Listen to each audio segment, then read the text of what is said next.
पण आलो शंकरच्या घरी, जिथं कार्यक्रम होता पुण्यस्मरणचा.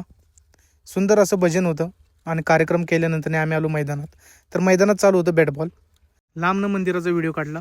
व्हिडिओ काढल्यानंतर हनुमानाच्या पाया पडून आम्ही वरती आलो.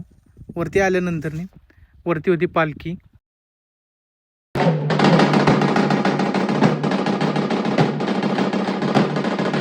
त्यानंतर आम्ही थोडंसं फोडले फटाके फोडल्यानंतर आम्ही आलो मंदिरात. दर्शन वगैरे घेतलं. भरपूर अशी गर्दी होती आणि आरती झाल्यानंतर पालखीला सुरुवात झाली. त्यानंतर पालखी बाहेर आणल्यानंतर मिरवणूक सुरू झाली. हनुमान मंदिरात पोचल्यानंतर आम्ही आलो खालती महादेव मंदिरात, जिथं चालू होती आरती. आरती झाल्यानंतर फटाके वगैरे फोडून पालखीला सुरुवात केली. त्यानंतर थोडासा फोटोशूट झाला.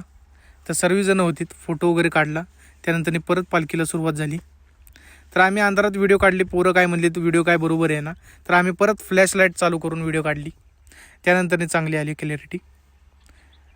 तर व्हिडिओ काढून आम्ही आलो पुढं जरा. फटाके वगैरे उडवले भरपूर, गुलाल पण भरपूर उधळला. तर घरापाशी पालखी आल्यानंतर आम्ही पाया वगैरे पडून पुढं आली मग पालखी. भैरवनाथ यात्रा निमित्त सुंदर असं कार्यक्रम झाला हा. हनुमान मंदिरात आल्यानंतर पालखी. त्यानंतर काढले आपण काही फोटो व्हिडिओ.